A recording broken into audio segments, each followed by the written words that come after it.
Hello everyone and welcome to a special edition of Voice of Reason. This is Jake Schwartz. It is January of 2016. It's great to be back at this exciting building that we call the Cathedral of College Basketball, or just basketball in general.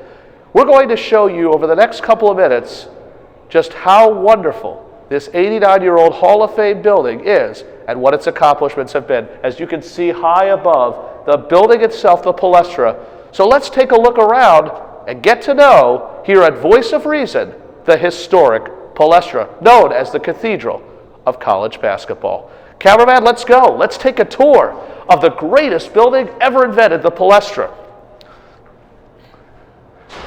Let's start out at our Big Five Hall of Fame plaque. Where else could you have a better place than the Hall of Fame plaque right here?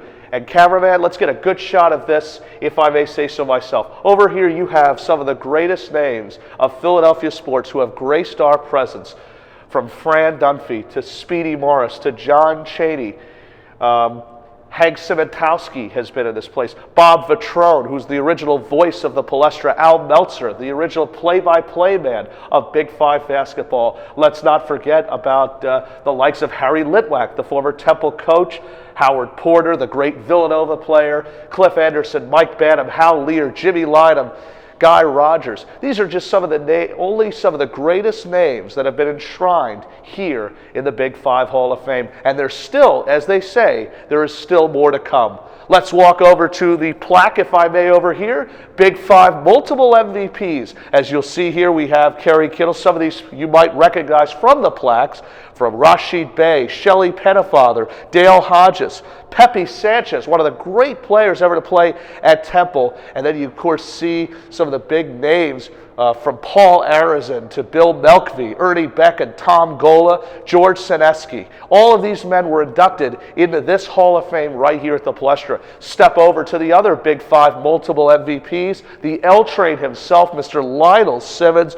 the great Jameer Nelson and Wally Jones, Michael Brooks of LaSalle, the great Guy Rogers, Marilyn Stevens, the great Temple, Lisa Orlip, and Rod Hagler. Just another good example of what Big Five basketball is truly all about. Let's step over to the next plaque over here. We start out with one of the great schools that my family has been inducted to, or I should say been a part of, and that's Temple University. And over here, the great Harry Litwack and the great John Chaney. Just some of the great basketball players, or coaches I should say, lack thereof, who have certainly graced our presence. Guy Rogers and Hal Lear, Aaron McKee and Mark Macon and Eddie Jones, who's been a part of that success, a team that once went to the Elite Eight.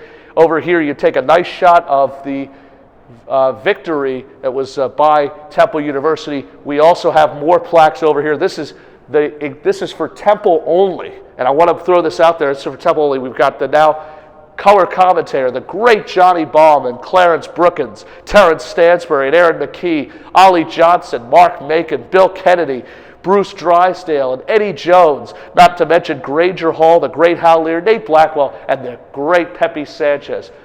Let's look back over at the other team that we love to see. And this was originally on our first edition of Voice of Reason, and that was St. Joe University, the great Matt Gukas and Mike Banham and Dan Kelly and Mary Sue Garrity, Debbie Black, Maurice Martin, and Brian Warwick. I mean, we have had some great players who have graced. Let's not forget about the great Cliff Anderson and Tony Costner, Bernard Blunt, Rodney Blake, and the great Steve Corton. In fact, let's take a look over at the Hawk. This is the actual plaque reserved for the Hawk itself, and that's St. Joseph's University basketball, some of the greatest players we have ever seen. And look, it's Coach Donahue.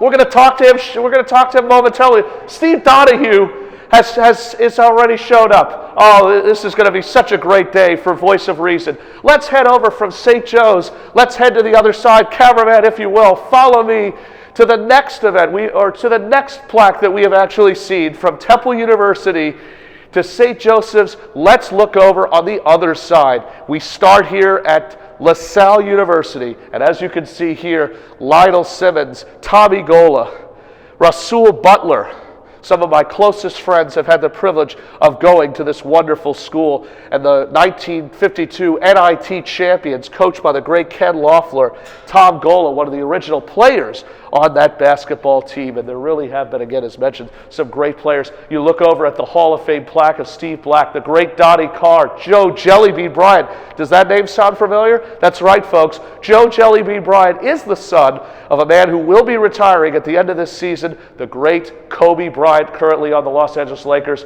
Timmy Legler, you might recognize this name over here because this is a guy who is now currently working as an analyst on ESPN. Tracy Sneed and Ralph Lewis, and my good buddy, you might recognize this young man over here. We had him on Voice of Reason no more than a few weeks ago, the great Doug Overton, and a man, may he rest in peace, who died of cancer not too long ago, the great Larry Cannon. Let's flip it over, if you will, to another name that you want to, or a team that you want to look at. That's Villanova.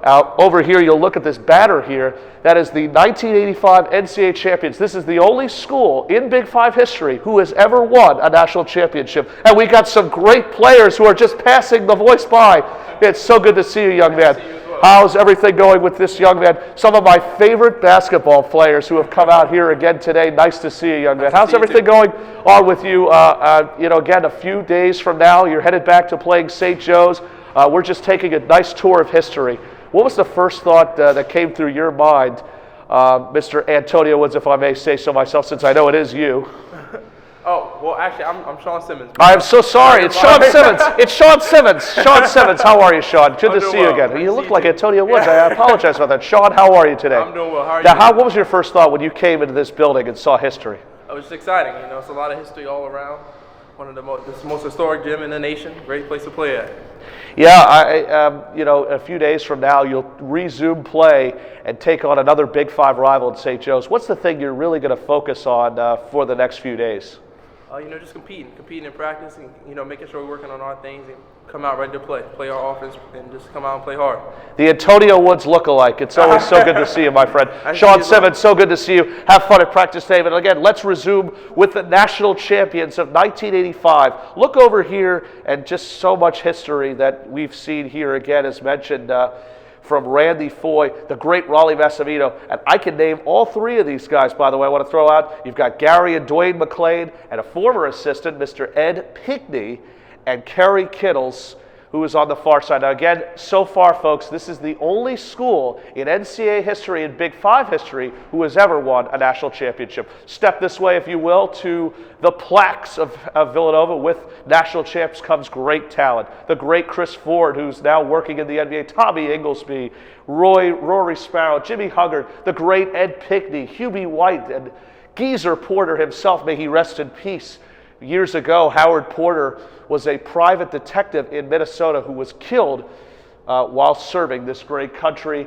And my father's favorite basketball player, one of the reasons why he came to this school was because of this man right here, Billy Melchioti. His uncle, or I should say his nephew, I apologize, is Lee Melchioti, who had great success back in '02 at Germantown Academy. Let's walk to the other side of the gymnasium. Don't worry, folks. This is still, we still have long ways again to go. And let's look at the talent that's graced our presence here. Dr. J himself, Julius Erving, Fran Dunphy, and so much different types of talent. Everybody ranging from Comcast. You got Chuck Daly, who served, the former coach of the Pistons, who served his stay again here at the Palestra. You just look at some of the great images here in this building from the Palestra, if you will. Again, we want to apologize to the Penn player, Sean Simmons. We thought he was Antonio Woods. They look so much alike. It scares the one out of me. Let's walk around to the far end. In fact, we're about to go see something, folks, that I think you are going to find very, very exciting. And that's going to be, you've seen the players who have played here, the Big Five guys who have played here. You've seen the no, we haven't. Let's see the locals. Who does this guy look like? Who does this guy look like? These two look very familiar. These are former NBA players. This young man will be retiring at the end of the season. Mr. Kobe Bryant, his father Joe Jellybean, having great success at LaSalle. How about Rasheed Wallace, an NBA championship with the Detroit Pistons, the great Clarence Eggy Tillman, the pride of West Philadelphia, Joe Goldenberg, and oh my goodness gracious, oh my dear goodness, does this guy look familiar?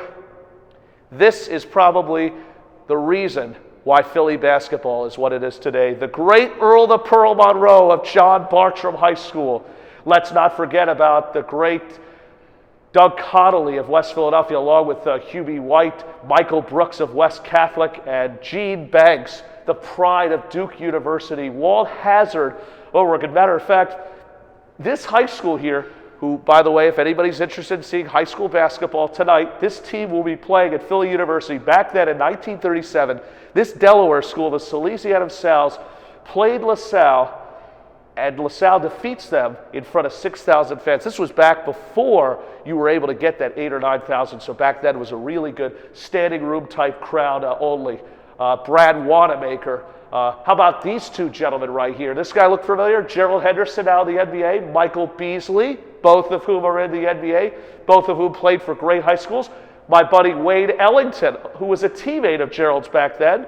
You also have this gentleman right here. Let's get a good shot of this gentleman right here. I think everybody knows him. That is the infamous King of Kings, LeBron James, the most valuable player who played here in 2003 in front of a sellout crowd. And Jeremy Treatment, whenever you're watching this, yes, he was one of your biggest names ever to come out of Scholastic Play-by-Play. That's why I got the shirt going here today for Scholastic Play-by-Play. LeBron James playing Maurice Rice, St. Vincent St. Mary defeating, I believe, Strawberry Mansion. I'm not 100% on that score, but I can certainly tell you that LeBron James certainly made history in this building. Now we've seen we still have more players. Sean Singletary, one of my dearest friends, the former UVA and Penn Charter player. How about the great Juan Dixon? Now we're taking a look at the visitors who have graced our presence. And we start for the 2000s, Steve Blake and Danny Green, Devin Harris of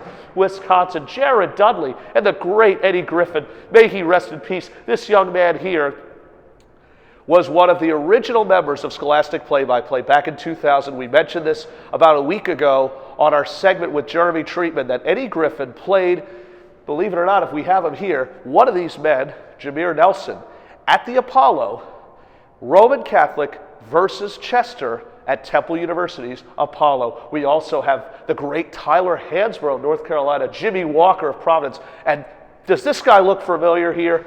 This guy used to coach at Georgetown. This is back when he was at Providence, the great John Thompson, one of my favorite coaches to watch. And I think we know who this gentleman is over here, the infamous Jerry West, the pride of West Virginia, now an ambassador with the Golden State Warriors, the defending NBA champs. Lenny Wilkins, one of the great coaches, but first he was a great basketball player. Happy hairstyle. I used to love hearing about him. Nate Thurman. Does this look familiar over here? The finger, or I should say, this was the shot my father used to teach me back in the day. Dave Bing, the pride of Syracuse University. The Big O, Oscar Robertson.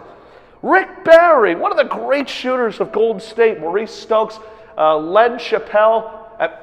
I think we know who this guy is. I think we know who this man is. Rod Thorne, now an ambassador of the NBA. He was an executive with the Philadelphia 76ers and the former pride of CBS, the great Billy Packer. You know, I never actually thought Don Nelson. I forgot to mention this guy, one of the great basketball coaches of the NBA. Step this way, follow me if you will, to the stars of the 80s and 90s. I think we know who this gentleman is. The great Chris Mullin and Mark Jackson, maybe the greatest tandem. Now, back in the 1980s, Big East basketball was probably at its best. You had from Providence to Georgetown to Syracuse to all the big names. Penn State, I believe, was involved. Notre Dame was also involved. In fact, everybody was looking forward to the 1985 semifinal game. Now, I believe Villanova wins their first game. However, these two schools, if I have it right here, I think we know who this young man is. These three men are part of something that took place in 1985, and that's Mark Jackson, Chris Mullin of St. John's versus the big fella, Mr. Patrick Ewing of Georgetown University. I think we all remember, if you're a basketball fan, I think we all remember what happened to him. He had a pretty decent career with the New York Knicks. How about Ralph Sampson of the University of Virginia, Mark Aguirre from DePaul, the Admiral, David Robinson. Oh my goodness, I'm just so full of jubilation here. How about Marcus Camby of University of Massachusetts, Johnny Dawkins, and Walter Berry? These were all NBA players. These were all people who played. The great Alex English, John Schumont, Reggie King, and Jack Givens, the great Mike Jaminski. And how about this guy? As the great Dave Zitkoff used to say, Julius Irving, the doctor himself, Marvin Barnes and Austin Carr. How about Spencer Haywood? May he rest in peace. Spencer Haywood, many years ago, passing away at a very, very young age. Dan Issel, who's now currently coaching, Wes Unseld, Adrian Dantley, and Jimmy McDaniels, Calvin Murphy, and Rick Roby, and the great Bob Lanier, who played for the Detroit Pistons. We still got one more final batter. If anybody would like to see it, from the players, I'd like to point out, comes the coaching legends. And as you can see here, I think there's a lot of them here. We start with this gentleman here. He looks pretty familiar. May he rest in peace, the great Adolph Rupp, the pride of University of Kentucky, the great Jimmy Calhoun, the General, Bobby Knight. How about Jack Hartman of K-State University, the great Denny Crum and Bobby Crevens, Digger Phelps, you might remember him. This guy used to coach here at Penn in the early 70s. In fact, for a good fact, his son-in-law is Jamie Moyer of the Philadelphia Phillies. Nobody actually knew that. And his other son-in-law is Brady Quinn, in case anybody was wondering about that. I think you might know this guy right here, Mr. Roy Williams. Not to mention Teresa Gretz, the pride of Rutgers, and Fred Schabel, who was one of the greats at UConn. And I love this woman to death because her husband is a former NBA referee, the great Kathy Rush of the Mighty Macs. Let's not forget about Ray Meyer. And I think we know this gentleman right here, Mr. John Thompson, the pride of Georgetown University. How about Mr. Lou Conaseca, the pride of St. John's University? Gary Williams, the former president of Coaches for Cancer. John Calipari. My buddy Gino Ariema, Norristown, Pennsylvania native.